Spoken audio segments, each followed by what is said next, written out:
nutrients, oceans in decline, not danger, disaster in real time. Put out the fire, put out the fire. Metafoodians rise, this is your power. And here in India, one truth stands the same.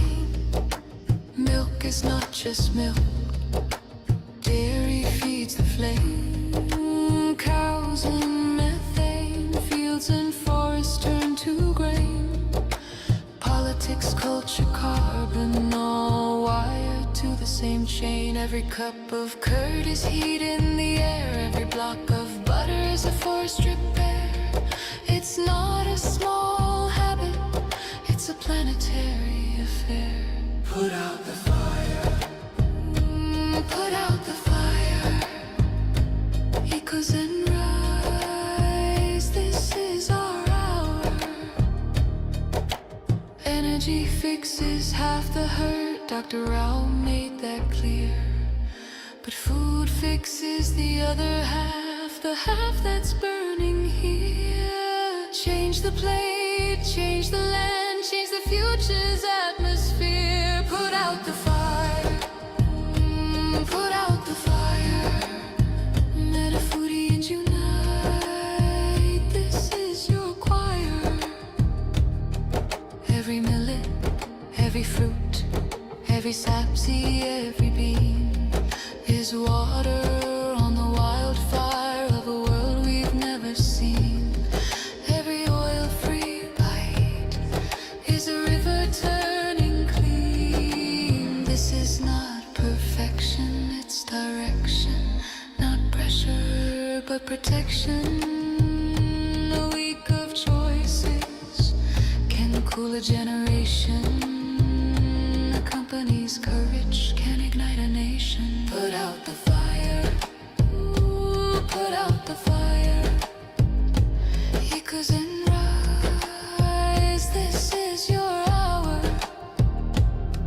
Metafoodians unite, Metafoodians ignite. Sharing love in the metazone, light in the path to a cooler home. Put out the fire, put out the fire. Together we rise, together we inspire.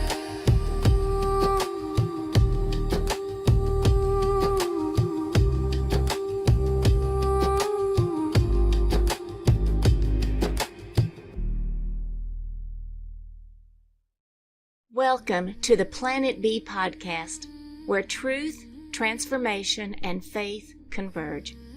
Join us as we flip the script on ecological despair, guided by Dr. Sailesh Rao's vision for a compassionate, rewilded vegan world. Let's begin the journey to the greatest transformation in human history. Hello, everyone, and welcome to episode 19 of the Planet B podcast. Today, we'll continue our deep dive from climate heating to climate healing. Dr. Rao, thank you for joining us once again. Thank you. Thank you for making this happen.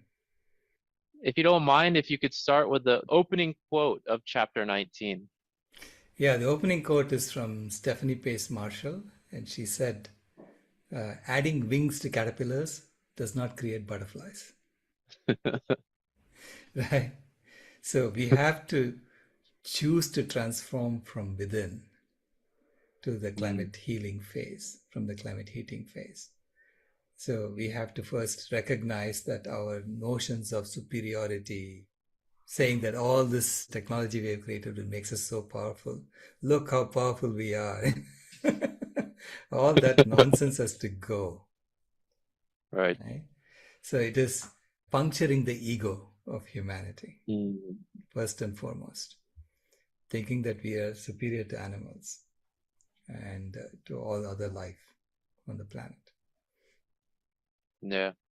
So right at the beginning of chapter 19, you state that we have to choose to transform from the climate heating phase to a climate healing phase. So what exactly does that mean? So right now, we have been heating the planet. Heating meaning we are setting all kinds of fires everywhere. We literally were heating the planet, and we are Yeah. destroying forests. We are extracting for ourselves. It's like, there's an insatiable hunger. We are grabbing, right? Yeah. And now we have to choose to restore. We have to choose to cool the planet. And we have to choose to stabilize the climate of the planet and choose to stabilize the life support systems of the planet. Why? Because we want this planet to be our permanent home. Mm. There's no other place to go to and create a home. That too. I mean, I imagine, people saying, oh, we're going to go create life support systems on Mars or life support systems on the moon. And you're starting from scratch. And you ask them why? Because this is destroyed. Can we not fix this? Isn't it easier to fix this than to go off somewhere else? Isn't that an absurd path to follow? Right? So we have to choose to want to fix this and to maintain it forever. Okay? And see this as a permanent home and the animals as our fellow passengers on spaceship Earth. And in fact, they are the ones who wanted us to create homeostasis for planet Earth. So I say, start thinking of them as your boss. And so that's going from ego to eco phase. So there's an eco phase, which is where we are equal to all the animals, all the other beings. But before you get to the eco phase, I say you have to go through the seva phase. And seva means service, selfless service. Selfless service to the other life forms on Earth. Okay? Only then are we going to be able to recover the life support systems of the planet and heal them and to repair them. Right. Because if you look at the planetary boundary transgressions, the worst transgression is loss of biodiversity, right? The loss of wild animals.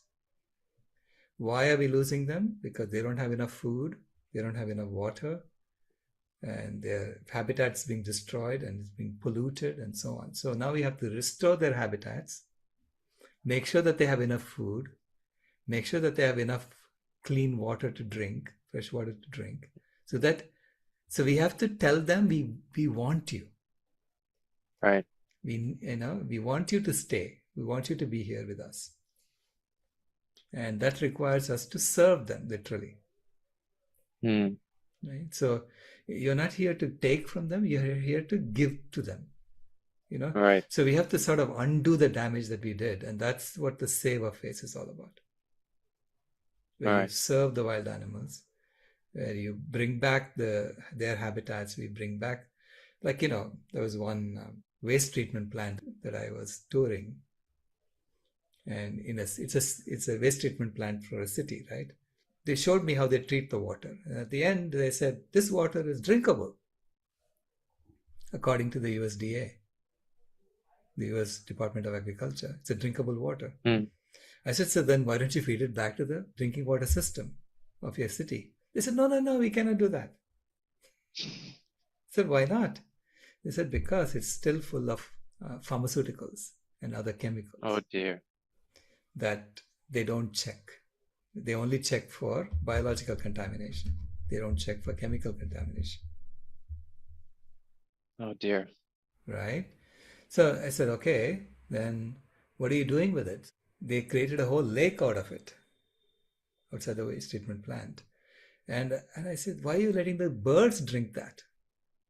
If you wouldn't allow humans to drink that. So wild animals are, they're not getting filtered water.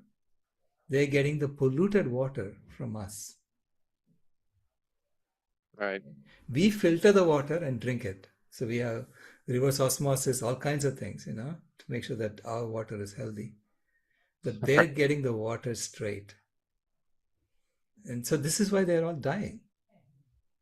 There are there's lots of reasons, but the water is not clean, the food is not clean, the food is not available, they don't have enough shelter, habitats are being taken away from them, and they're being, killed, right? We are going around doing lethal conservation, which is we say there are too many deer, so we go and kill a bunch of deer. You'll be killing mothers, so the children don't have Right. any mothers, and then they die. So nature always amplifies what you do, right? All right. So we have to now go and beg them to stay. So that's the saver phase. And that's what I Right. see happening in places like Sadhana Forest. Sadhana Forest, they're not growing any food for human beings because it's intended for wild animals. We are there to serve the wild animals. We are there to make sure that they have enough food to live on, they have drinking water to live on, and then they're happy and they'll keep coming back. And do you see that style of living and rewilding in conservation as being a model for Planet B, where that style would kind of be replicated around the world? Absolutely. I see that as the quintessential Planet B project, Sadhana Forest, So it's a project where you're restoring life, restoring wildlife. You're undoing the damage that happened. So could you take us through a little bit more about Sedona Forest for people like me? I've never visited there. Give us a mental image of that style of living in the rewilding effort that they're doing. Yeah, it was barren land 20 years ago. And basically, volunteers from around the world came together and they first created water retention structures. So they dug up lakes, so to speak, so that the rainwater would stay there. And then they planted native trees that used to be there. And they managed to get the first few trees growing. And then they built the soil in that area. A lot of the soil is built with human waste, by the way. And people who come to Sadhana Forest are all going to be vegan because they only serve vegan food, healthy vegan food, so that the waste from human beings is non-toxic. Right. Okay, so then that waste is composted into soil. And there was even a joke, someone said that Sadhana Forest is a scam to get poop from people.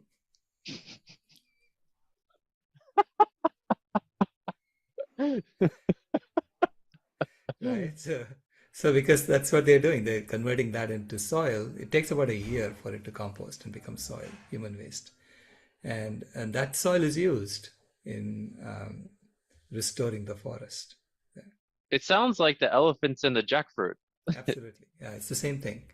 I'm imagining, when you have sadhana forests like that in other places, like now they're doing it in Meghalaya, and there are 3 centers in Meghalaya. And Meghalaya used to be full of forests. And then they discovered that there is coal there. So they went and destroyed the forest to dig out the coal. And now we are trying to restore the forest that used to be there, right? It's the same kind of work that needs to be done there as well. And so it's a project in which the wild animals are the ones you're serving, right? They're not there to serve us. We are there to serve them. So the people who live in Sadhana Forest, they're not expecting luxury accommodations. So it's a comfortable place that you can sleep in, and it's got a nice kitchen where you can work together, and it's a community kitchen, and all the meals are eaten together. But the objective is to restore the forest. That's why they're there, right? And people come and go. Some people come and stay for a couple of years. There are people who have been there for a long time too.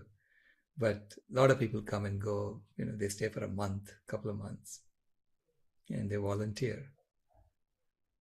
Whatever skills you have, you can bring them and you deploy them for that purpose. So I imagine sadhana forests around the world, right? Similar sadhana forests where you're restoring your local forests.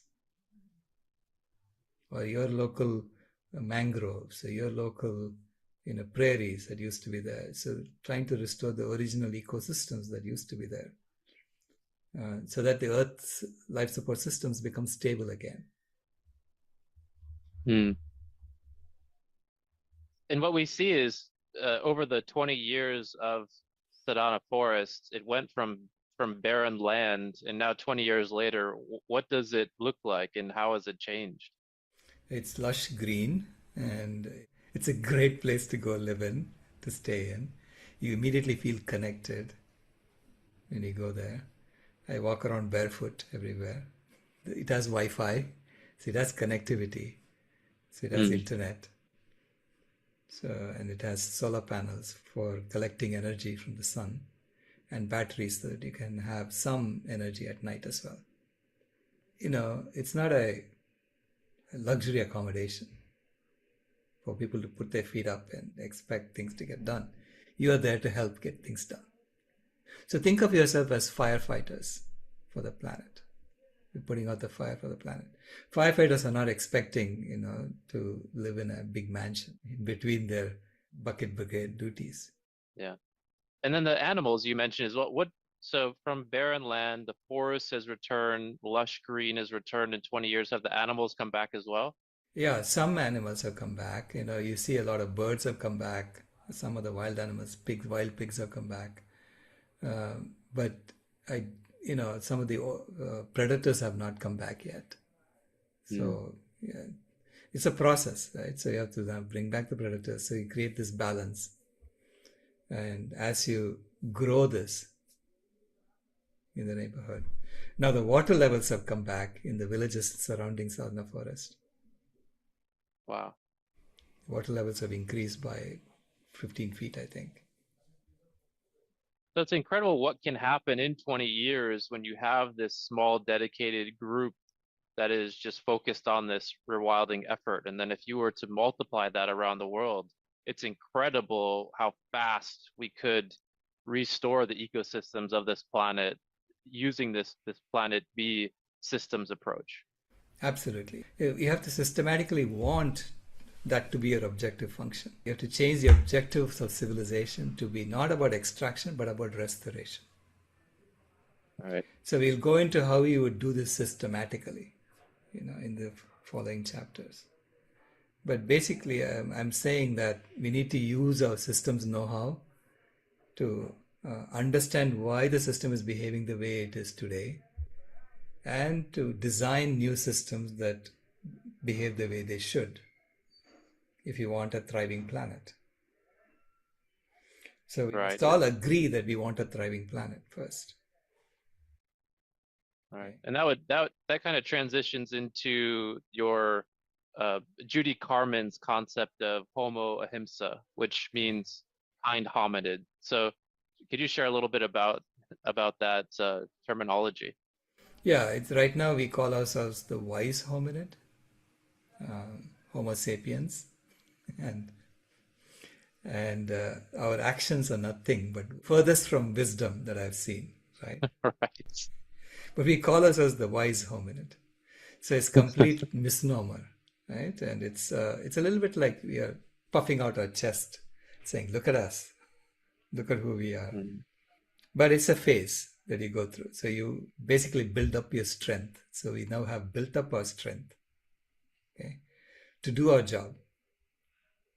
And now we have to become the kind hominid, Homo ahimsa of Judy Carmen, in order to deploy our strength for the well-being of all life. That's so beautiful. That's such a great, I love that term, and I'm glad it just fits so well with everything related to Planet B. Judy wrote about that way back, in her first book, Peace to All Beings. Hmm. She called it the transformation from Homo sapiens to Homo ahimsa. So now at the end of chapter 19, you highlighted that rewilding Planet B requires implementing 7 core shifts. Mm-hmm. So if you don't mind, we could go through these one by one. So core shift number 1 is was to go from speciesism, colonialism, racism, ableism, and patriarchy to veganism and radical sacredness. So could you just share a little bit about that? Correct. Yeah, we have all these isms in our system. It's all about seeing who is better than who. And speciesism meaning, humans are better than all the other animals. Yeah, so human life is worth infinitely more than all other life, right? So silly. So that's the kind of valuation that we do on nature. Mm. Okay. I even disagree with putting value on nature. Mhm. This is nature is worth $7 trillion or whatever it is. Then you figure. So silly. I can't. Yeah, it's incredible. It I makes so know. much sense too when you say it like that. Yeah, so it has to be radical sacredness. Hmm. So radical sacredness meaning nature is priceless. There is no Yeah. way you can put price on it. Okay. So All right. don't even think about it. And you have to have that built into the system, this idea of Mhm. radical sacredness. And all the other isms like, racism, colonialism, and patriarchy. It's all about seeing the other as different from us, and the other is always inferior to us. Right. Okay, so there is a privileged class and an underprivileged class. That's how we do this, right? Across, and then we treat the underprivileged class as if they were objects. Mhm. We see them as body parts instead of individuals. So that's the kind of isms that we have in the current system. I'm saying we have to our minds have to change, that we don't see that anymore. All right. And we have to see, all life as sacred. And veganism meaning we don't exploit them for any purpose whatsoever. That is so true. That's exactly where we need to go. That's So exactly, yeah. course, yeah, so course shift number two is going away from a mindset of scarcity and moving towards a mindset of abundance. Correct, yeah. So, and it's coded in the currency mechanism, the mindset of scarcity. So the system on planet A begins by telling you that it's a scarce world we are in, Right. right? Right. And I have some money. If you do what I tell you, then I will let you have some abundance, right? And so people figure out how to get money for themselves. And then they try to hold it and keep it to themselves, and then they get scammed out of it. And it's so this whole game, right? That's the mindset of scarcity that drives us in this current system. So we have to have that Yeah. mindset of abundance, meaning you are constantly being generous. Why? Because you know that there is more coming your way. So true. So that's the kind of currency system we are designing for Planet Mm. B, where, initially people said you don't even need any currency. But I said, we have to have some way of measuring our impact and measuring that Hmm. we stay below a certain threshold, right? And so that's why I say that there's some measurement that needs to happen. That's the currency that we are talking about. And that has to be a currency that gives you a mindset of abundance. Meaning you're giving away things because you know that you're supported. All right. You're figuring out how to give away more of your gifts. That's wonderful. So culture shift number three is talking about moving away from a culture of consumerism and towards a culture of compassion. That's wonderful. Yeah. Culture of consumerism says that I don't have enough. I need more. I need more. Right? And we have a system that actually convinces you that you are less than who you are. So true. Yeah. Right? Constantly trying to tell you, hey, did you measure up to this ideal? Yeah. Or you haven't measured up to that ideal? Then you need this to get to that ideal, right? So there's a constant messaging that happens in the system to tell you that you are less than who you are. This actually goes back to the previous chapter, but we didn't mention it, was the advertising That all is done very systematically through through advertising on Planet A. Absolutely, yeah. And advertising is one of the primary activities of the corporations, right? Yeah. Because if they don't advertise, they shrink and die. They're constantly trying to grow, and that's where the pathology comes in. When you are constantly trying to grow. So this is why the culture of consumerism has to change to a culture of compassion, where you're there to alleviate suffering, help others, Mm. and because you are already full, you don't need any more Right. for yourself. So you have to be comfortable in your own skin. Living that way just feels so good too, because there's no greater feeling than helping someone, and in the end that actually it helps yourself as well. Correct. It's a system of love and upliftment. Hmm. Yeah, but you have to create a system around it, right? That's the Right. thing. Yeah, Right. because currently the system is dragging us down, Mm. and systems are human engineered. And I'm saying any human engineered system you can change anytime you want. You can just choose to say, okay, I'm done with this. I'm going to move on to that one. Mm. I choose that now. Right. Yeah. Okay, so core shift number 4. So moving away from a money-driven economy and moving towards a service-driven economy. Right. Yeah. So money-driven economy, meaning the accumulation of money is the primary purpose, Right. right? And so that becomes the main game that you're playing today. Mm. Whereas money should be just a means to direct your resources and your gifts. Yeah. And it's all towards serving the whole. To serve the whole, you realize there are certain things that need to get done. And then you ask people, who wants to give their gifts for this? Right. And that's how resources get allocated. I mean, right now it's all about serving one or two people, right? A few people. Mm. Right? And that's where the pull is coming from. It's a service-driven economy as opposed to a money-driven economy. All right. Okay, so core shift number 5 is moving away from diseases and divisions among humanity. So right now, in the system, it's diseases are nurtured in the system. And I'll give you examples, of how that happens. You're taught in schools to eat the wrong foods so that you will grow up to be a diabetes patient or a heart disease patient. So, and you are also, as a child, you're given candy at eye level in supermarkets. So everyone is trying Right. to con you into getting addicted to eating bad foods. Okay. So this is why people are becoming more and more unhealthy as time progresses. Diseases are nurtured in the system because that's the source of extracting money back from you.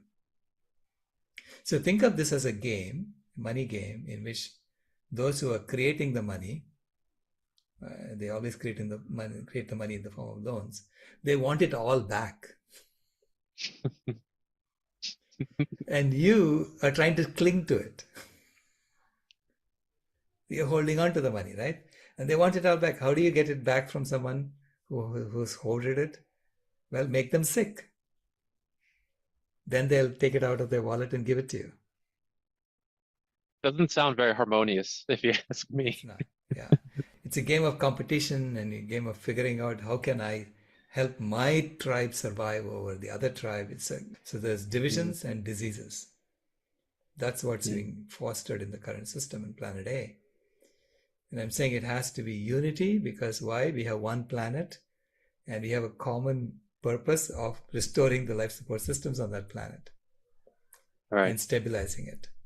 Until you restore the life support systems and stabilize it, you better be united in that job, right? So we become like an engineering team who's doing that together.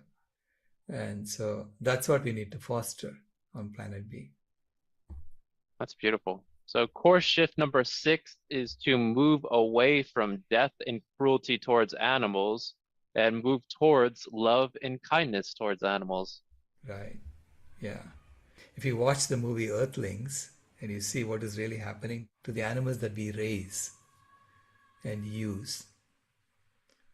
I mean, I watched that and I felt like I didn't want to belong to my species anymore. I wanted to disown my Right. species. It was so bad, Yeah. right? So the amount of cruelty that's happening, wanton cruelty that's happening to the animals, and and then they're getting killed, even as they're just babies who are getting killed. So, but our natural instinct is to love them, is to be kind to them. And I want that to become normalized, right? That's what needs to be normalized on planet B. So there is nothing happening behind closed doors that you have to hide from children. You have to hide from, in fact, nowadays we have to hide them from adults as well, because adults would be horrified if they saw that movie.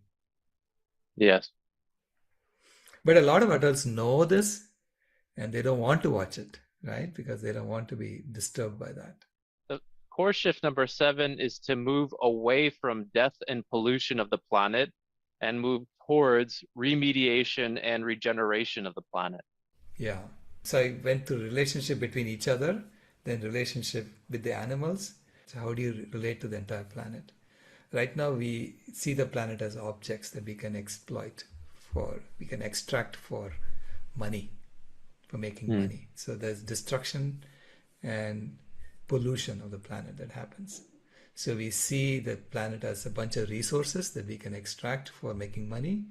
And then the waste from our industrial processes, we can throw it away. And the planet will somehow figure it out. Right? And the planet is now saying, I cannot handle this level of pollution. And I'm marinating in it, and I may die. And if I die, I'm going to take it down with me. Right. Right. So we have to, the last step of changing from destruction and pollution to regeneration and remediation is essential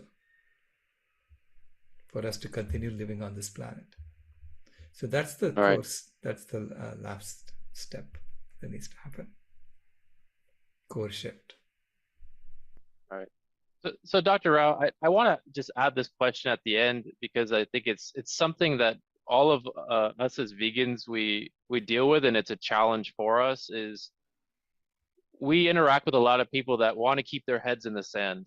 Like you mentioned how a lot of people, they don't want to watch Earthlings, and in a way they don't want to know the truth. So what's the best way to deal with some of these challenging situations that we face?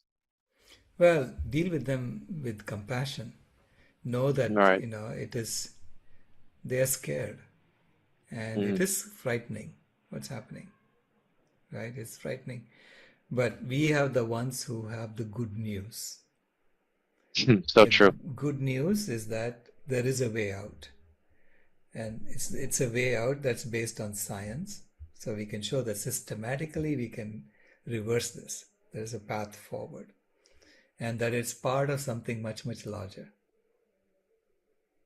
Okay? Yeah. The earth has been in charge. So we have to tell that story. The earth has been in charge and she has done this through us. She has created homeostasis for herself. Whether we like it or not, she's going to have, either she's going to have homeostasis for herself or she's going to die with all of us dying with her, right? So she's going to die trying. Is there any final message you'd like to share as we wrap up chapter 19 from climate heating to climate healing? It's an inevitable transformation that we are going to undertake sooner or later. And I say the sooner we do it, the easier it will be for us. And so please come along as quickly as possible. You have no time to lose. Wonderful. Thank you so much, Dr. Rao. This has been episode 19 of the Planet B podcast. And thank you all so much for joining us. Episode 20 will be the core values transformation. Thank you all and have a wonderful day. We'll see you again. Bye. This has been a podcast from